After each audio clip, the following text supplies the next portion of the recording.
Hi, folks. Puffin here with your Antifa News Briefa for September 24th, 2021, with some news about the coup in Guinea.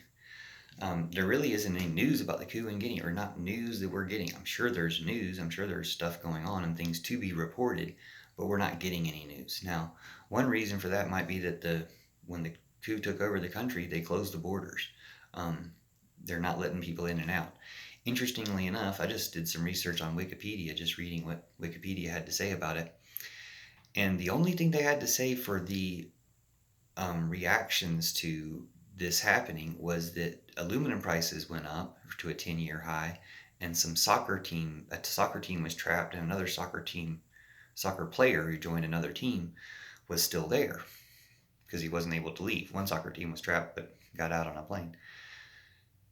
Um, it seems like there's going to be more repercussions than that, but interesting that that's all the news we got.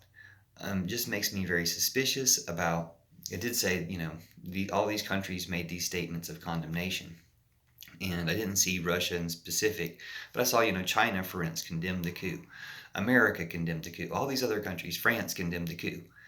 So these countries that are supposedly against each other. Like they're trying to make a big deal about. I don't think there's any reason why America and China are against each other. But lately in our media, they keep trying to make a big deal about we need to challenge China, or they're doing this big submarine deal to challenge China. So this is an interesting tie-in to that. That this big submarine deal to challenge China. By switching the contract from Australia buying submarines from France to Australia buying submarines from the United States, and joining their alliance with the UK, and this whole idea that they're strategically, trying to monitor or counter China, the rise of China. That's what it's all about. Although China hasn't done anything that I'm aware of, they can never point out to what China has done that amounts to some type of we need to be afraid. It seems to me more to me like we're hyping up a military buildup just because we always do that, and picking China as the boogeyman in this case. And it's just not right. It's racist and it's wrong, and there's no evidence for doing this. Well, there actually is evidence for being somewhat confrontational to Russia, both for foisting Trump on us, the Trump virus on us, and all these ridiculous KGB trolls who are always spreading the anti-vaccine information, and that they're affiliates.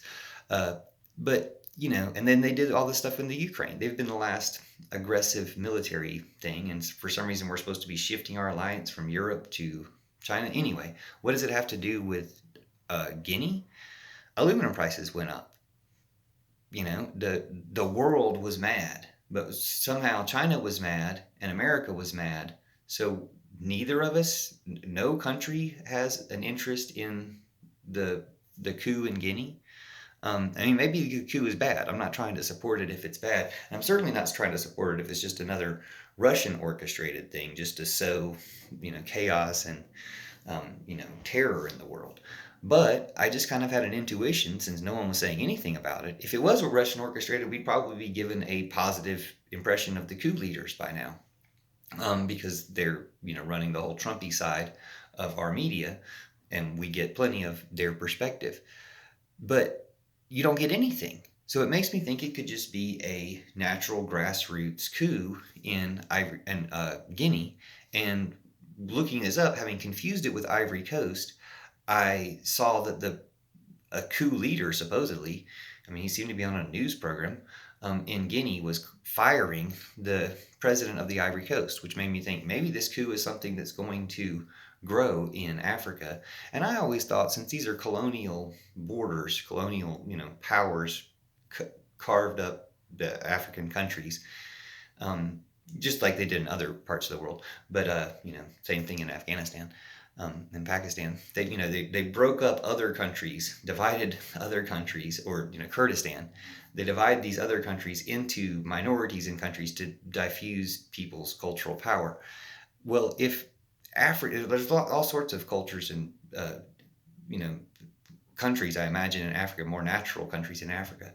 But if these borders are redone, if people in all over the world start, taking over their countries and then joining with other countries, scrapping some borders, uniting some countries, because it's the people, the will of the people everywhere. Even if it is a diverse population, it's still the people versus colonial powers. And it's come out when everybody condemns a coup, which I don't know that the coup was very bloody or violent. It seems to me that from reports that it was fairly nonviolent. They kidnapped the president and then dissolved the government. And if that's a model to take, if you can, through just the will of the people and kind of a common consensus, say, hey, let's get the army on our side because the army's the people. And, this can be a model that grows and is used in other countries, even, Western countries or countries completely other parts of the world. So I do think it's something to pay attention to, and interesting that we're not paying attention to it, which is why I wanted to do this piece here. And interesting that in just my mistakes about stuff, because it's just magical that some of the best future realities, some of the best prophecies come from jokes or mistakes, misspeaking things. That it could be something that's a growing trend or spreading trend, that we've seen it in one country in Africa so far, but we may see it in others, and we may see it in other parts of the world. And it may be part of this trend where people, having taken over their government, change what the country is by joining with other people to just make a much larger country. So keep that in mind. I've been just kind of thinking about that recently, and then looking this up, it kind of brought it to mind. So I hope that everybody's safe, and that if there are these types of revolutions, they're safe, bloodless revolutions. The one in Afghanistan, even though it was kind of a total handover, it wasn't bloodless. The Taliban seemed to be still their brutal terrorist ways. And to me, that all seems orchestrated by Putin, Trump, obviously. And so wrong. But when you can but good that it was bloodless, other than that they also, put their plants in power in Afghanistan to hand it over.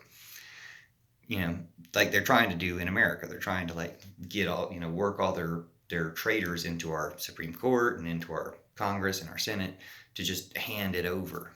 And it's evil. It's not, it's really anti-democratic. But we really can have a new democracy both here in America and around the world. And it might take overthrowing some despotic entrenched powers, and even with the use of a coup, hopefully a nonviolent coup, even if it is, helped by the military, as it was in Guinea.